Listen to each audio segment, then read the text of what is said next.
and welcome back to my YouTube channel. Today I'm going to be reviewing Netflix's The King. Wow. Okay, first of all, let me preface, this has been a crazy, crazy night for me. So I left class. Those of you know I'm studying abroad, and I left class early. Thankfully I was allowed to go to the London Film Festival to see this movie. And I ended up meeting Timothée Chalamet, Joel Edgerton, and Ben Mendelsohn, and all three of those people were absolutely fantastic people. Ben Mendelsohn was so much more eccentric than I expected. Joel Edgerton was so sweet, and Timothée Chalamet was like an absolute angel. Like, he was so nice. He was stopping to talk, literally full conversations with every fan. It was absolutely crazy. I genuinely did not expect to have the even close to the night I had. I thought, like, oh, if I go near the red carpet, maybe I'll like see them from a distance. That'll be cool. But, like, I didn't expect to get pictures of them, talk to them. Like, it was just crazy. It was absolutely mind-boggling. But yeah, so right after I saw them at the red carpet, I skedaddled on over with my friend Jamie, and we saw the film with a cool little panel like intro by the director and some of the cast, composer, just some people who worked on the film, and that was really cool too. And then we watched the film, and those of you who don't know, The King is a Netflix film that will be coming out very soon. It's about Henry V, who was, if I'm honest, I mean, I'm a huge history buff. My camera is literally propped on 3 history books right now, which are for class, granted. But anyway, I love watching documentaries and learning about history, especially European history. I think it's so fascinating. I mean, I absolutely love American history, but there's only so much of it, you know, because we're such a young country. And so while I'm here, I've really been taking advantage of the fact that I can learn so much about British history because I'm literally in London. But I confess, I honestly did not know anything about Henry V going into this. I just knew how old he was when he became king and how long he reigned, and how he died. I just knew those things. And I knew Shakespeare had written a play on many of the kings, not just Henry V. And yeah, so I had like weak knowledge going in, you know. And so this movie, I think honestly it made it a better viewing experience because I genuinely did not know the twists and like the things that happen, and history is just so crazy. It's so crazy. But this movie was genuinely so enjoyable. I loved it so much. It was like, if you're a Game of Thrones fan, I honestly think you would love this movie. It was like this entire movie was like as good as, in my opinion, the best Game of Thrones episodes. Like, in my opinion, for example, a battle that happens in this movie was so similar to Battle of the Bastards from season 6 of Game of Thrones, and I was freaking out. I was like, oh my god, they're so similar, it's so crazy. And the director too was also very good, David, amazing. And him and Joel Edgerton not only directed and produced, but they also wrote the movie, so that was fantastic. And so, as like someone, okay, it's weird, I've never been very much into watching things from like medieval eras, and I don't like gory stuff. Period pieces, not really my thing. Like, depends on the period, like depends on how far back you go, which is why it was so strange that I liked Game of Thrones. And it always baffled me that I loved the show, because literally pretty much everything that the show was statistically things that I just don't like. And I was surprised, honestly, genuinely surprised to love this movie. I genuinely enjoyed it. And it was over 2 hours long, and it went by so fast. It was well paced. I thought it was well written. The dialogue was like really good, and obviously the acting was fantastic. Timothée Chalamet is twice nominated, or once nominated. Anyway, he's an Oscar-nominated actor, and he was obviously the lead role in this film, playing Henry V, and I thought he did a fantastic job. I think he's most well known for Call Me By Your Name, which is what he got nominated for an Oscar for, which is an incredible film, by the way. I highly recommend it. And so this was a completely different role, but it was, honestly, he's just a very good actor. Like, it's it's just strange. I don't know. It's sometimes it's like weird when there's someone so close to your age, and I thought he was closer to my age than he actually is. I googled him, like his age today. It turns out he's almost like, so I'm 20 and he's 23, but he turns 24 in December, which is like 3.5 years older than me, which is, if my math is correct, which it probably isn't, um, which is crazy. But anyway, yeah, it's just like, it just baffles me how people can have so much talent, especially at such a young age, how it like comes naturally to people. But speaking of talent, Joel Edgerton did an amazing job. I absolutely loved his character. I thought he was honestly like not just a form of like comic relief, but like he was really an emotional core of the film, and that was very powerful. Ben Mendelsohn did a good job. Dean Charles Chapman, who's actually from Game of Thrones, had a role in this movie, and he did a very good job as well for the time that he had. And same with Ben Mendelsohn. And then Robert Pattinson was also in this movie, and he honestly like he did a very good job. And it's weird to me. I don't know, because obviously I'm not French, and so I don't know if like if people who are French listen to these French accents and are like, oh, they're so awful. So I don't know, but I was noticing the fact that, for example, Robert Pattinson was putting on a French accent because I know that he's not French.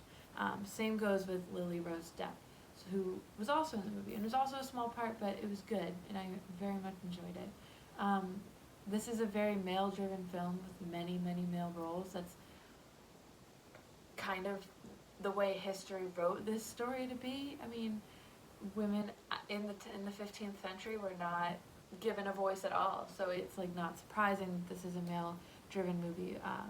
But the women who had parts, they were actually really good three-dimensional parts, and I really, especially Lily Rose Depp, and she did talk about in the panel going into the movie how that was one of the things she loved, and one of the reasons why she wanted to play that role is because even in a time where women were not given a voice, and so they're pretty much written out of history, her character was still given a voice, and I love that. And I'm still shocked. Like, I can't believe this is actual history that happened, because it's just so, I'm just flabbergasted. It's absolutely crazy. I love history. It's like the best fiction, but it's real. It's just amazing. But yeah, so The King, I thought even just like stuff down to the editing, like I'm pretty sure in the battle, just like in Game of Thrones, how the best battles do this, like there's like one continuous shot that just went and went and went and went and went, and it just tracked Timothée Chalamet, and then all of a sudden it cut to like slow motion, and then it went back and it was like a slow motion sequence, and then back into real time, but I'm pretty sure it was like all one shot, and it was just, I love it. The choreography, the fight choreography was very good as well. I thought the costumes, the set design, everything was just really good, and especially being completely immersed in like British history while I'm here, it's just I'm like so fascinated watching the movie. I'm like, I wonder what castle Henry V like lived in, and if it's still there, because a lot of them aren't still standing, unfortunately, which makes the ones that are still standing just absolutely amazing to see. But and I was wondering, like, where did they film this? Where did they film a lot of this? Did they get historians to look at this? Because it's crazy when you go into a place like the Tower of London and all of a sudden you're seeing all this armor, but it's the same kind of armor you saw in the movie, and then you realize how close they are and how accurate they are, and it's not just like seeing a picture of it and then seeing it in a movie. It's like, no, you actually saw this stuff in real life, and in some cases you were allowed to be within like less than a foot of it. Sometimes they even let you like touch replicas of it, and it's just absolutely, oh, it's just so crazy because it was so long ago. Like, it was long before America even was, let alone existed, but was like even an like even was fathomable. It's just absolutely just bonkers, and I loved it. I loved it so much, and tonight honestly was just such a good night, and I'm in such a good mood. But yeah, I highly recommend The King. I thought it was actually a very good movie. I honestly, I feel like I should watch more Netflix original movies. I watch a lot of their shows, and sometimes when a movie comes out, I'll watch it. But usually when I see like movie premieres, it's something I would go to a theater to do. And um, obviously seeing a Netflix, and you could, no, I don't want to say you could tell it was a Netflix movie because you couldn't. But like I could imagine myself rewatching this. Like I definitely want to rewatch some scenes in particular when it comes out on Netflix. I'm just so happy to have seen it early, and I'm just so like I feel so blessed and so privileged to not only be to have been able to meet those three actors and see that screening, but just to be in London at all and to be immersed in this history. It made my viewing experience of this movie 1,000 times better, and I'm just so happy and so privileged. I'm like, I can't believe my life right now. So things are crazy. It's been a wild week. First was Stranger Things 4 being announced, and now this, and then there's like everything going on here, like current events wise, which will soon be history, and then everything that's going on in America current events wise. It has been just absolutely ludicrous. Like I can't even. Wow. So again, I really think you guys should watch this movie. I thought it was highly entertaining, and hopefully one day I will be back at a red carpet, but this time on the side of the press or actually on the carpet. Fingers crossed, those are the dreams. So, thank you all for being, again, I say this every time, but thank you guys for being so patient with me while I'm here, and my lack of updating, my lack of uploading. I greatly appreciate it. I'm having the time of my life, and I love you all. If you want to see more of my reviews of movies going forward, then definitely subscribe to this channel. I mean, I'm definitely, I was like Timothée Chalamet fan before I met him, and now that I've met him, I'm like, I'm a really big Timothée Chalamet fan. So, he's just a really nice person. It's hard not to root for someone who's a really nice person. Oh my goodness. So, yes. Give this video a thumbs up if you liked it, and if you want to see The King, please let me know in the comments down below if you plan on watching it. Are you a fan of any of the actors that I got to meet today? And have you ever been to a film festival, and did you enjoy it? Because I want to keep going back every day. This was so much fun. And I'm so upset I didn't go yesterday, because apparently like Gwendolyn Christie was there, and why did I miss that? Well, I know why I missed it, because I had homework, but yeah, okay. Thank you all for watching. I will hopefully update with another video soon. And I've been drafting some things, and yeah, exciting stuff. So yeah, again, I'm taking a long time to say goodbye, but I miss making videos, and I don't want to say goodbye. Yeah, so please leave a comment down below, and when you do see it, please come back and leave a comment what you thought of the movie.